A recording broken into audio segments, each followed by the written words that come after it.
अस्सलाम वालेकुम गाइस। उम्मीद है कि आप सब खैरियत से होंगे।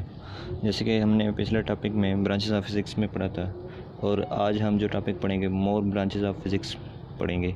वो सेम ही टॉपिक है, मगर थोड़ा डीपली हम जाएंगे इस टॉपिक में आज। ठीक है। जैसे कि आपको मैंने बताया था कि दो मेन ब्रांचेस थी, एक क्लासिकल फ़िज़िक्स थी, दूसरी मॉडर्न फ़िज़िक्स थी। अब जो क्लासिकल और मॉडर्न फ़िज़िक्स दो मेन ब्रांचेस थी, अब उनमें जो और ब्रांचेस हैं वो हम आज मज़ीद डिस्कस करेंगे। ऐसा नहीं होता कि जो जैसे कि मॉडर्न फ़िज़िक्स का कॉन्सेप्ट आ गया, अब हम मॉडर्न फ़िज़िक्स नहीं, मतलब क्लासिकल फ़िज़िक्स नहीं पढ़ते। ऐसा नहीं होता।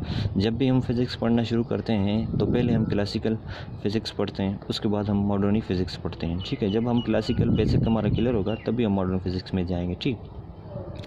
जैसे कि क्लासिकल फ़िज़िक्स है, अब उसमें जो पहली ब्रांचेस मशहूर है मैकेनिक्स। ठीक है। अब मैकेनिक्स में हम क्या पढ़ें? मैकेनिक्स में हम जो मोशन होते हैं, अब मैकेनिक्स में जो मोशन होते हैं, ठीक है। अब मोशन कैसे होते हैं? मतलब मैकेनिक्स में जो मोशन होंगे वो less than speed of light से होंगे। मतलब अगर नियरली और इक्वल स्पीड ऑफ लाइट से होंगे तो वो मॉडर्न फिज़िक्स में आ जाएंगे। ठीक है। उसके लिए मतलब less than speed of light उसका मोशन हो। ठीक है। अब उसको जो मोशन पढ़ेंगे, जो मोशन होगा बॉडी का, अब उसके जो काजेज़ होते हैं और जो इफ़ेक्ट्स होते हैं, मतलब जो ड्यूरिंग मोशन, मतलब कौन सा मोशन होता है, प्रोजेक्टाइल मोशन होता है, जिगजैग मोशन होता है, स्ट्रेट मोशन होता है, वाइब्रेटरी मोशन होता है, ऑसिलेटरी मोशन होता है, जो सारे किस्म के जो भी मोशंस होते हैं वो हम मैकेनिक्स में पढ़ते हैं। ठीक है।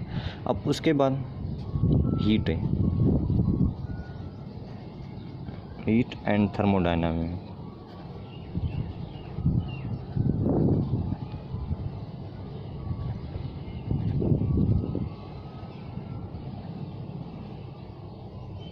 ठीक है।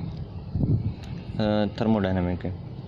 अब थर्मोडायनामिक में हम क्या पढ़ते हैं? थर्मोडायनामिक में हीट एनर्जी होती है, मतलब जो हीट एनर्जी होती है convert into other form of energy. मतलब फॉर सपोज जैसे कोयल होता है, हम टाइटैनिक में, मतलब उसकी प्रोड्यूसर से हम लाइट एनर्जी हमें मिलती है। फॉर सपोज इलेक्ट्रिक एनर्जी हमें मिलती है। सारा कुछ जो भी हीट से ओवरलेट होता है वो थर्मोडायनामिक में पढ़ते हैं। मतलब heat energy and other form energy, मतलब जो कन्वर्ट होती है अदर फॉर्म, जिसमें जो हीट एनर्जी होती है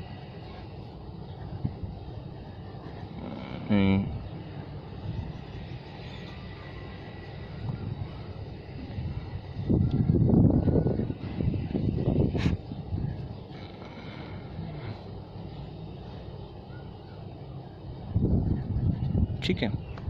जो हीट एनर्जी होती है, मतलब वो कन्वर्ट एंड अदर फॉर्म में होती है, मतलब energy convert and other form में होती है। वो सारा जो प्रोसीजर होता है, जैसे हम फ्यूल देते हैं, फ्यूल में एनर्जी प्रोड्यूस होकर फिर हमें इलेक्ट्रिसिटी मिलती है, वो सारा जो प्रोसीजर होता है वो इस थर्मोडायनामिक में होती है। ठीक है। और इस थर्मोडायनामिक की ब्रांच में पढ़ते हैं। उसके बाद जो होता है साउंड।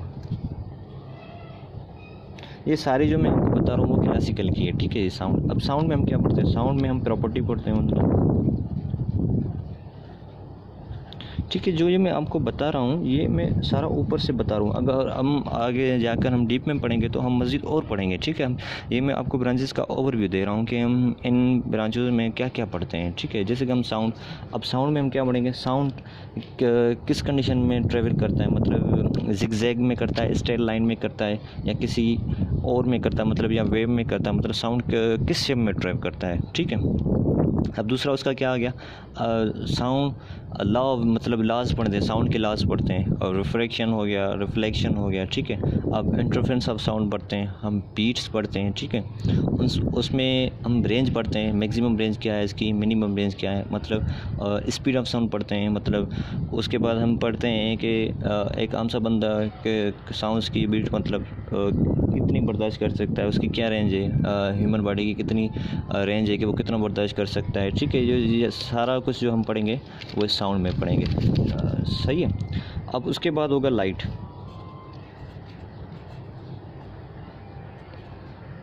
ठीक है। अब लाइट में हम पढ़ेंगे, मतलब वैसे तो आपको पता होना चाहिए क्लासिकली के जो ये न्यूटन फिजिक्स का जिक्र हो रहा होगा, आपको भी ये याद होगा, मैंने आपको पिछले लेक्चर में बताया था। जैसे light and particle in classical physics, ठीक है, मतलब पार्टिकल की मतलब वेव्स के ज़रिए मतलब मोशन करती है। जैसे मैंने आपको बताया था wave as a wave motion करती है मॉडर्न फिजिक्स में, एज अ पार्टिकल मोशन करती है एज अ क्लासिकल फिजिक्स में, ठीक है। हम उसको क्या, उसमें हम क्या पढ़ेंगे, लाइट का जो कॉन्सेप्ट होता है वो सारा कुछ यहाँ से इलेक्ट्रिसिटी का कॉन्सेप्ट लाइट से आ जाता है, ठीक है। उसमें मतलब प्रॉपर्टीज़ भी पढ़ते हैं। उसमें प्रॉपर्टीज़ क्या होती हैं, लाइट में प्रॉपर्टीज़ क्या होती हैं, अब ट्रैवल करती है मतलब बॉडी चार्ज है या नहीं, अट्रैक्ट होता है या नहीं, रिपेल कौन सी बॉडी आपस में होती है, अट्रैक्ट कौन सी बॉडी होती है, बॉडी चार्ज हुई या नहीं, बॉडी चार्ज कैसे होती है, और लाइट ट्रैवल कैसे करती है, वो सारा कुछ जो भी होगा लाइट का प्रोसीजर हम लाइट की ब्रांचेस में पढ़ेंगे, ठीक है। मतलब प्रॉपर्टीज़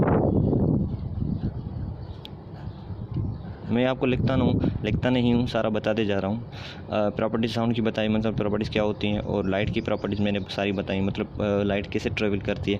अब जो लाइट में कंसेप्ट आ जाता है इलेक्ट्रिसिटी और मैग्नेटिज्म का कंसेप्ट आ जाता है, 150 ईयर मतलब क्लासिकल मॉडर्न फिजिक्स के बीच में जो कंसेप्ट आया था, फिर जिस पर साइंसदानों में मतलब मेहनत की थी, फैराडे, एम्पेयर, वो सारा कुछ मशहूर साइंसदानों ने मेहनत की थी, और जो सारा कुछ जिक्र है लाइट में आ जाता है, इलेक्ट्रिसिटी और मैग्नेटिज्म का जिक्र, मतलब जो भी है। अब ये लाइट में हमें पता चलता है कि लाइट किस नेचर में, मतलब किस वे में मोशन करती हैं, या particle as a particle motion करती हैं, ठीक है। अब उसकी बॉडी चार्ज होती हैं नहीं होती, बॉडी अट्रैक्ट कौन सी बॉडियों से अट्रैक्ट होती है और कौन सी बॉडी से रिपेल्स होती हैं, कौन सी चार्ज रिपेल होती है, कौन सी चार्ज अट्रैक्ट होती है। मज़ीद हम जब हम डिस्कस करेंगे इस ब्रांच को अलग-अलग तो मज़ीद और पढ़ेंगे, ठीक है। मैं यहाँ पर आपको ओवरव्यू दे रहा हूँ, ठीक है। उसके बाद मॉडर्न फिज़िक्स का कंसेप्ट आ जाता है। उसके बाद कौन सी फिज़िक्स का कंसेप्ट आ जाता है, मतलब ये जो सारी हैं हम क्लासिकल फ़िज़िक्स में पढ़ेंगे। उसके बाद होगा मॉडर्न फिज़िक्स मतलब 20वीं सेंचुरी में हो जाएगा मॉडर्न,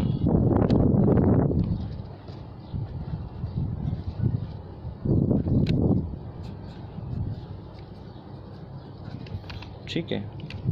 अब मॉडर्न फिज़िक्स में क्या पढ़ेंगे, अब जैसे कि मैंने आपको पढ़ाया था क्लासिकल फ़िज़िक्स में ये कॉन्सेप्ट तय हो गया था कि जो भी बॉडी मूव करती हैं वो स्पीड ऑफ लाइट से मूव नहीं करती। अब जो मॉडर्न फिज़िक्स में है वो बॉडी मूव करती हैं नियरली स्पीड ऑफ लाइट से मूव करते हैं। जो ब्रेक डाउन 3 बड़े हुए थे, एक तो ये हुआ था कि एटम हम मज़ीद डिस्कस नहीं करेंगे क्योंकि छोटा से छोटा पार्टिकल जो एटम ही है, मज़ीद उससे ज़्यादा एटम से कोई छोटा पार्टिकल नहीं है। मगर मॉडर्न फिज़िक्स में ये तय हो गया कि एटम से छोटा भी पार्टिकल्स हैं उसमें। न्यूक्लियस को जब मैं स्टडी करते हैं, न्यूक्लियस के बाद हम जो उनमें अंदर कॉक्स की स्टडी कर मज़ीद मतलब और भी स्टडी की जाती है। उसके बाद जो बॉडी है वो मोशन करती है, वो स्पीड ऑफ लाइट से मोशन करती है। दूसरा ये था, और तीसरा ये थ्योरी ऑफ रिलेटिविटी का, ठीक है। अब जैसे कि मॉडर्न फिज़िक्स में जो पहली ब्रांच है मॉडर्न फिज़िक्स की, एटॉमिक फ़िज़िक्स है, ठीक है। अब एटॉमिक फ़िज़िक्स में हम क्या पढ़ते हैं, अब एटॉमिक फ़िज़िक्स में जो होते हैं हम स्ट्रक्चर ऑफ एटम पढ़ते हैं, स्ट्रक्चर ऑफ एटम, ठीक है। स्ट्रक्चर ऑफ एटम क्या होता है, मतलब इसमें एटम में एनर्जी स्टोर है या नहीं है, मतलब हाउ टू एक्सटेंड होगा, ब्रेक कैसे होगा, स्टेबलाइज कैसे होगा, डिसस्टेबलाइज कैसे होगा एटम जो होता है। मतलब सारी जो एटम की स्ट्रक्चर होती है, जिसमें एटम में जो इलेक्ट्रॉन, प्रोटॉन, न्यूट्रॉन सारा होते हैं, उस सारी एटम की जो स्ट्रक्चर होती है ऊपर से हम उनको पढ़ेंगे था। एनर्जी स्टोर इसमें कैसे होती है, हाउ टू एक्सटेंड ये कैसे होगा, अब ब्रेक कैसे होगा, एटम ब्रेक कैसे होगा, स्टेबलाइज कैसे होगा, डिसस्टेबलाइज कैसे होगा, ठीक है। ये सारा कुछ एटम का स्ट्रक्चर होगा हम एटॉमिक फ़िज़िक्स में पढ़ते हैं। उसके बाद जो दूसरा होता है न्यूक्लियर फिज़िक्स,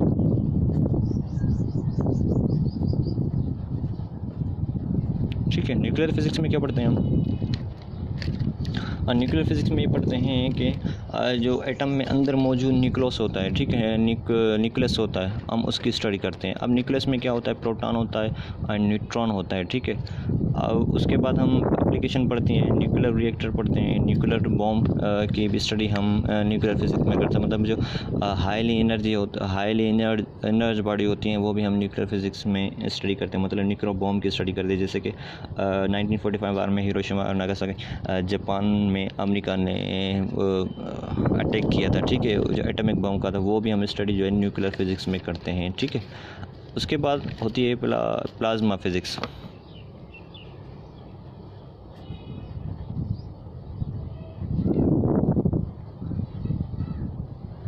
ठीक है, उसके बाद क्या होती है प्लाज्मा फिजिक्स। अब प्लाज्मा फिजिक्स ये है कि हम जब क्लासिकल फिजिक्स में पढ़ते थे वो हमें पता होता है कि सॉलिड, लिक्विड, गैस, ठीक है। अब उसके बाद मज़ीद जब मॉडर्न में उसका डिस्कस हो गया और डिस्कस हुआ था उस पर, तो एक दूसरी प्लाज्मा है, जैसे इलेक्ट्रॉन एग्जिट कन्वर्ट आयन होते हैं, मतलब इलेक्ट्रॉन एग्जिट करता है तो आयन में कन्वर्ट हो जाते हैं, ठीक है। उसके बाद earth of core is plasma, ठीक है, अर्थ ऑफ कोर जो होते हैं प्लाज्मा होती है। उसके बाद जो दूसरी ब्रांचेज है फिज़िक्स है, जियो फिज़िक्स में हम क्या पढ़ते हैं, मतलब अर्थ की पढ़ते हैं, समकक्ष ऑफ अर्थ बोलते हैं, डायमीटर ऑफ अर्थ पढ़ते हैं। ये सारा कुछ जो डिटेल करते हैं, मतलब हमें आगे पढ़ेंगे, जैसे ग्रेविटेशन का टॉपिक आ जाएगा उसमें पढ़ेंगे circumference of earth, diameter of earth, ठीक है। ये सारा कुछ जियो फिज़िक्स में पढ़ते हैं। उसके बाद एस्ट्रोफिज़िक्स में पढ़ते हैं।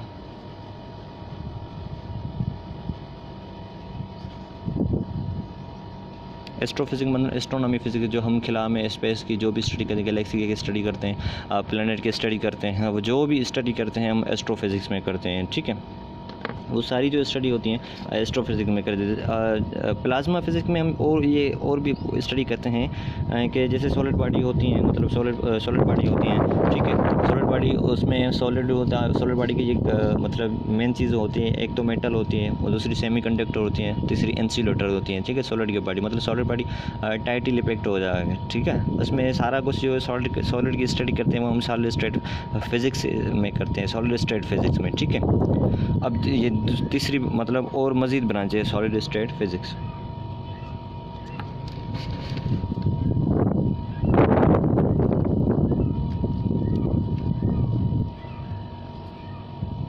सॉलिड स्टेट फिजिक्स, ठीक है। उसके बाद जो बायोफिजिक्स पढ़ते हैं हम,